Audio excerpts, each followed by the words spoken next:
Bonjour et bienvenue dans OCTV Nouvelle Formule, des éditions plus courtes et plus fréquentes.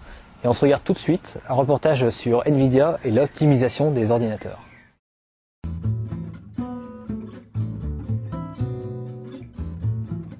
Non loin du siège d'Nvidia Europe se tenait une conférence de presse ayant pour but de nous présenter les nouvelles directions en matière de loisirs familiaux et d'outils professionnels.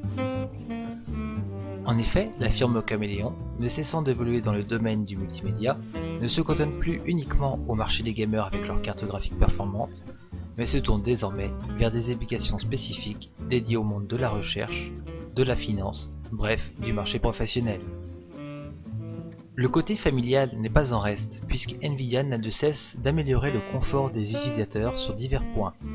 Navigation sous Windows Vista et son mode aéro, gestion des images et retouches photos, accélération graphique sous divers logiciels, sans oublier le nerf principal de la firme, le gain de performance et de beauté dans les jeux. Mais ce n'est pas tout, puisque une nouvelle voie est en passe d'être explorée, l'encodage des vidéos HD. Une utilisation conviviale passe par un ordinateur optimisé. C'est ce que Nvidia cherche à prouver au grand public grâce à son comparatif de configuration en ligne disponible sur son site, démontrant que l'avenir est bel et bien dans les cartes graphiques et non dans les processeurs comme le laissait entendre Intel.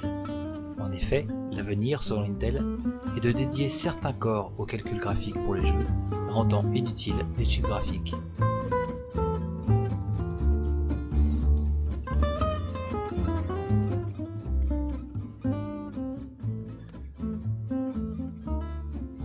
Ainsi, l'optimisation d'un PC selon Nvidia permet au grand public, comme aux professionnels, d'obtenir un gain plus que significatif dans diverses applications, telles que les calculs de molécules, de protéines, l'encodage HD, la détection des cancers ou encore la simulation boursière. Il est important de noter que le nombre de corps du GPU et mémoire embarquée déterminera la démultiplication des performances.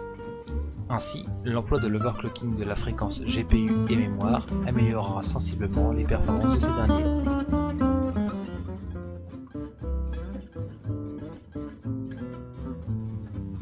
N'en oublions pas pour autant l'aspect gain dans les jeux. En effet, ici en bleu, nous retrouvons une configuration typique actuelle embarquant une 9008 GTX avec un corps de duo E6750, servant ici d'élément de comparaison. Coût de la config, 479$. La deuxième configuration présentée ici est dotée de la même 9008 GTX, mais à cela a été joint un processeur haut de gamme, un QX 9650. Coût de la config, 1379$. Nous remarquerons ici un très faible gain pour un prix plus qu'excessif. La dernière configuration reprend notre cher corps de duo E6750, mais cette fois-ci additionné d'un SLI de 9008 GTX, pour une somme de 778$. Et là, le constat est sans appel. Le gain est plus que significatif pour un prix nettement inférieur à celui de la configuration numéro 2. Ce n'est pas tout. Pour terminer ce comparatif sur l'influence CPU-GPU, Nvidia nous propose ici un tableau explicatif montrant un exemple d'encodage d'une vidéo HD de 2 heures réalisée sous diverses configurations. Tout d'abord avec un simple corps de duo cadencé 1 Go6. Ensuite, un quad-core extrême cadencé lui à 3 GHz. Puis vient enfin le tour des cartes graphiques. Et là, le constat est lui aussi sans appel. L'emploi d'un GPU accélère grandement le traitement.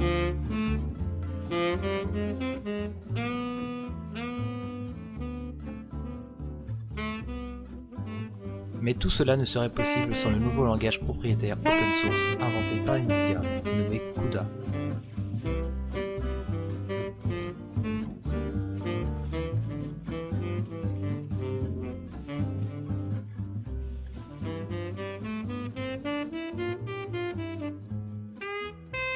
Ainsi, de nouvelles applications voient progressivement le jour, telles que le nouveau Rapid HD développé par Elemental Technology, qui n'est autre que le programme d'encodage diffusé par Nvidia, qui devrait inonder le marché dans le courant de l'année. Ici, présenté au stade de démonstration limité à 2 minutes de film, la presse présente semble accueillir avec enthousiasme ce nouveau logiciel.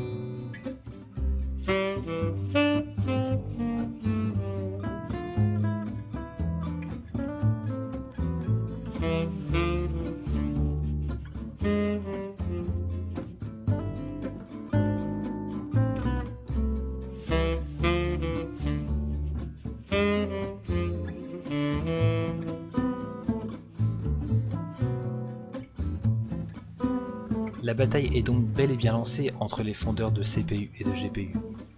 Qui se taillera la meilleure part du gâteau? Réponse dans les années à venir.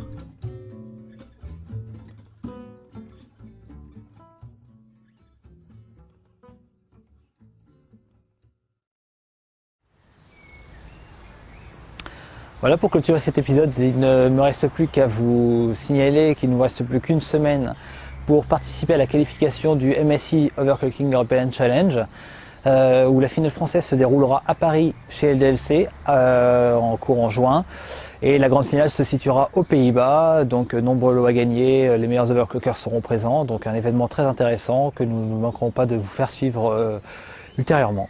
Voilà, donc on se retrouve la prochaine fois. Au revoir.